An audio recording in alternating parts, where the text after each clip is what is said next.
7 دسمبر 1970 کے الیکشن میں شیخ مجیب نے ماشاء اللہ حکومت کے اندازوں کے برعکس ایک بڑی کامیابی حاصل کی۔ سوائے 2 نشستوں کے مشرقی پاکستان کی تمام نشستیں انہوں نے جیت لیں۔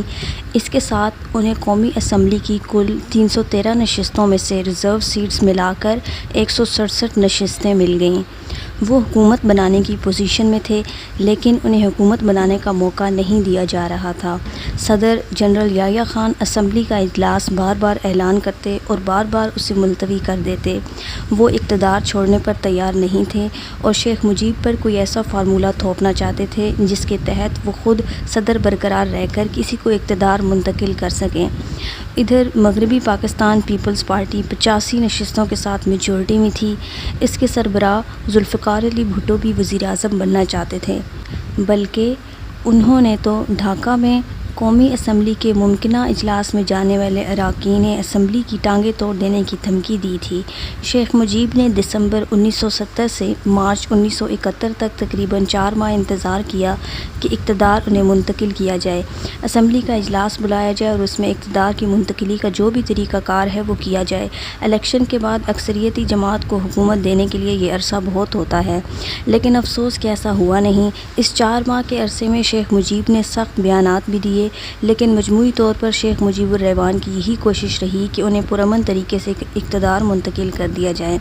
اس دوران 13 فروری 1971 کو ایک موقع آیا جب جنرل یحییٰ خان نے اعلان کیا کہ قومی اسمبلی کا اجلاس 3 مارچ کو ڈھاکہ میں بلا لیں گے، لیکن 1 مارچ کو یعنی 2 دن پہلے جنرل یحییٰ نے اجلاس بھی ملتوی کر دیا۔ اس اجلاس ملتوی ہونے پر بنگالی عوام مشتعل ہو گئے۔ ڈھاکہ کے گلی کوچوں میں نعرے بازی اور تصادم ہوا، لیکن ان حالات میں بھی شیخ مجیب نے صبر کا دامن ہاتھ سے نہیں چھوڑا تھا۔ انہوں نے 1 مارچ کی شام حکومت سے رابطہ کر کے پھر کہا کہ اگر انہیں قومی اسمبلی کے اجلاس کی تاریخ مل جائے تو وہ عوامی جذبات کو سنبھال لیں گے، لیکن ان کی اس درخواست کو ردی کی ٹوکری میں پھینک دیا گیا۔ اس کے بعد شیخ مجیب نے آخری سیاسی راستہ اختیار کیا اور 2 مارچ کو مشرقی پاکستان میں سول نافرمانی کی تحریک شروع کر دی۔ اس تحریک کے نتیجے میں مشرقی پاکستان میں کاروباری زندگی ٹھپ ہو کر رہ گیا اور حکومتی مشینری بالکل مفلوج ہو گئی۔ جنرل یحییٰ خان نے حالات کو سنبھالنے کے لیے اجلاس کے لیے 25 مارچ اعلان کیا، لیکن تب تک حالات بہت بگڑ چکے تھے۔ اب شیخ مجیب اپنی مرضی کی شرائط پر اسمبلی کے اجلاس میں شرکت کرنا چاہتے تھے۔ 7 مارچ کو ڈھاکہ کے پلٹن گراؤنڈ میں 10 لاکھ افراد سے خطاب کرتے ہوئے انہوں نے اپنی شرائط پیش کر دیں۔ انہوں نے پاکستانی حکومت سے مارشل لا ہٹانے، اقتدار عوامی نمائندوں کے سپرد کرنے اور مشرقی پاکستان میں فسادات کی تحقیقات کا مطالبہ کیا۔ انہوں نے یہ بھی کہا کہ اگر ان کے مطالبات تسلیم کر لیے جائیں تو وہ 25 مارچ کو قومی اسمبلی کے اجلاس میں شرکت پر غور کریں گے، لیکن ان کے مطالبات کے ساتھ انہوں نے بنگالی عوام کو عدم تعاون کی تحریک کو تیز کرنے کے لیے بھی کہا۔ تقریر کے آخر میں انہوں نے یہ بھی کہہ دیا کہ اب جو جدوجہد ہوگی وہ ہماری آزادی کی جدوجہد ہوگی۔ یہ تقریر جنرل یحییٰ کی حکومت کے لیے کھلی وارننگ تھی۔ شیخ مجیب نے واضح کر دیا کہ اقتدار منتقل نہ ہوا تو اب آزادی کا نعرہ لگ جائے گا، لیکن افسوس کہ جنرل یحییٰ نے اس وارننگ کو سیریس نہیں لیا۔ آج شیخ مجیب کی 7 مارچ والی تقریر کو بنگلہ دیش میں آزادی کا اعلان سمجھا جاتا ہے، لیکن حقیقت یہ ہے کہ شیخ مجیب نے 7 مارچ کو براہ راست آزادی کا اعلان نہیں کیا تھا۔ اگر یہ آزادی کا اعلان ہوتا تو شیخ مجیب قومی اسمبلی کے اجلاس میں شرکت پر غور کرنے کی بات نہ کرتے۔ دوسرا یہ کہ آزادی کا اعلان ہوتے ہی بنگالیوں اور پاک فوج میں جنگ چھڑ جاتی، لیکن ایسا نہیں ہوا۔ حقیقت یہ ہے کہ شیخ مجیب نے بنگلہ دیش کی آزادی کا اصل اعلان ریکارڈ کروا کر محفوظ رکھا ہوا تھا، جسے وہ کسی نازک موقع پر ہی سامنے لانا چاہتے تھے۔ یہ نازک موقع جلد ہی آ گیا۔ جنرل یحییٰ نے مشرقی پاکستان میں حالات بگڑتے دیکھ کر فوجی آپریشن کا حکم دے دیا۔ افسوس کی بات دیکھیے کہ 25 مارچ کو اسمبلی کا اجلاس ہونا تھا، لیکن اس کی جگہ رات کو مشرقی پاکستان میں آپریشن سرچ لائٹ شروع کر دیا گیا۔ 25 مارچ صبح 11 بجے میجر جنرل خادم راجہ اپنے دفتر میں بیٹھے تھے کہ ان کی میز پر پڑے ٹیلی فون میں سے ایک اچانک بجنے لگا۔ جنرل راجہ نے فون اٹھایا تو دوسری طرف مشرقی پاکستان کے نئے گورنر جنرل ٹکا خان کی آواز تھی۔ انہوں نے کہا، خادم آج رات، اور فون بند ہو گیا۔ جنرل خادم راجہ نے افراتفری میں اپنے سٹاف کو ہدایات جاری کر دیں۔ پورے مشرقی پاکستان میں فوجی چھاؤنیوں کے اندر بھاگ دوڑ شروع ہو گئی، گولہ بارود اکٹھا ہونے لگا۔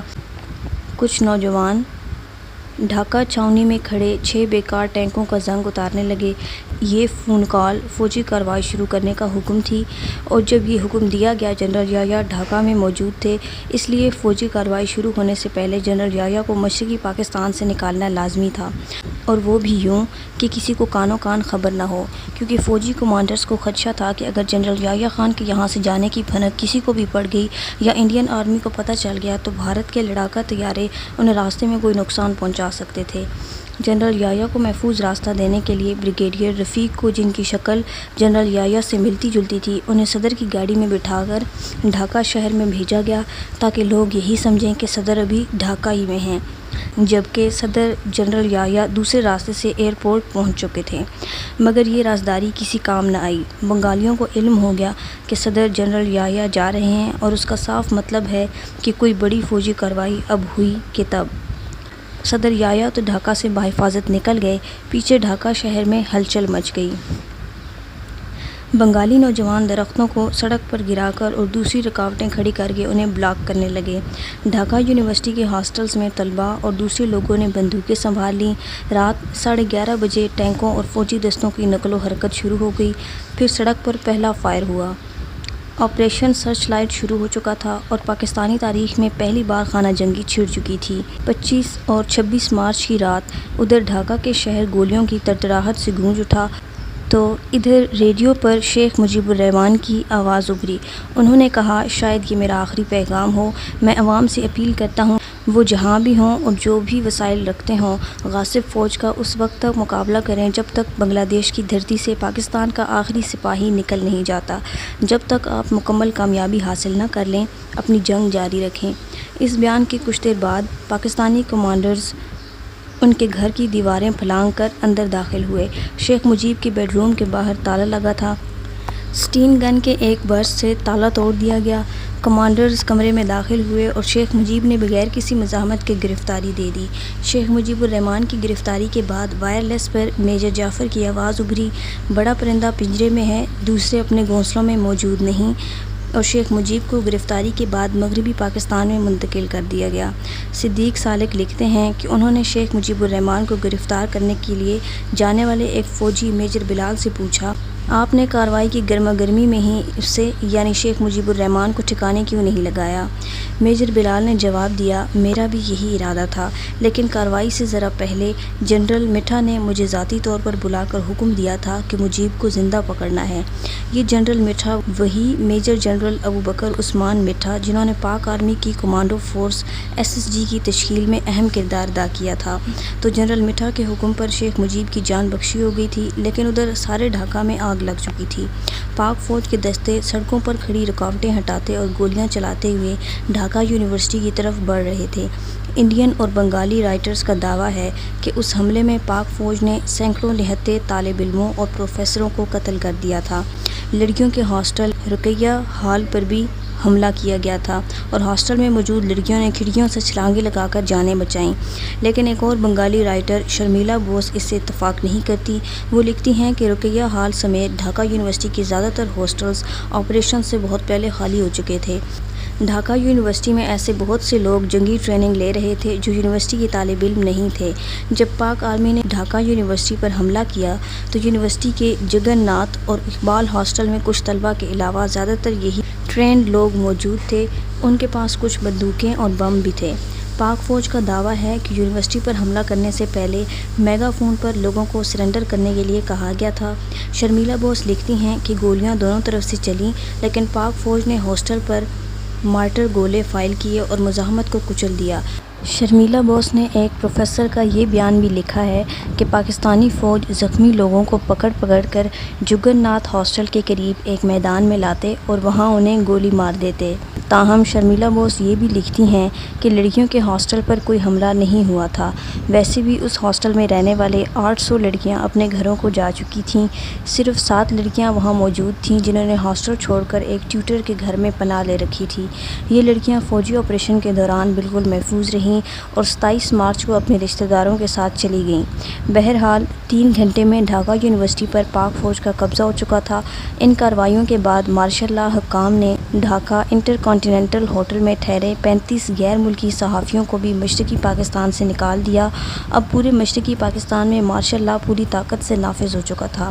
صدیق سالک کے مطابق ان کارروائیوں کے بعد فوجی افسر بہت پرسکون ہو چکے تھے۔ ڈھاکہ چھاؤنی کے آفیسرز میس میں ایک کپتان نے کینو چیلتے ہوئے کہا، بنگالیوں کو خوب سبق سکھا دیا گیا ہے، کم از کم ایک نسل تک تو اب یہ سر نہیں اٹھائیں گے۔ دوسرے میجر نے کہا، جی ہاں، ان کی تاریخ شاہد ہے کہ وہ صرف طاقت کی زبان سمجھتے ہیں۔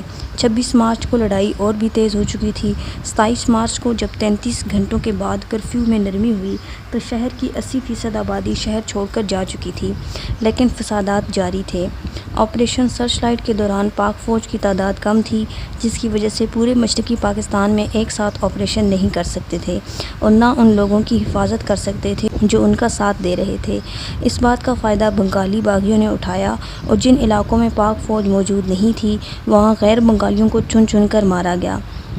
چٹاگانگ شہر میں باغیوں نے میجر ضیاء الرحمان کی قیادت میں حاجی کیمپ کے پاس اصفانی چوک ملز کالونی میں حملہ کیا۔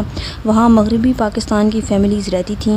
ان فیملیز کو ایک کلب میں جمع کیا گیا اور پھر ان کے ٹکڑے کر دیے گئے۔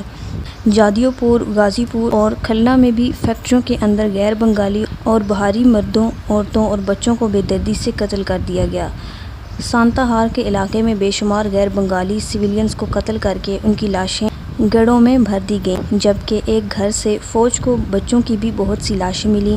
اس علاقے کے قریب ریلوے کوارٹرز میں بھی بہاریوں کا قتل عام کیا گیا تھا۔ ان واقعات کو دیکھیں تو صاف لگتا ہے کہ بہت سے بے گناہ بھی نشانہ بن رہے تھے۔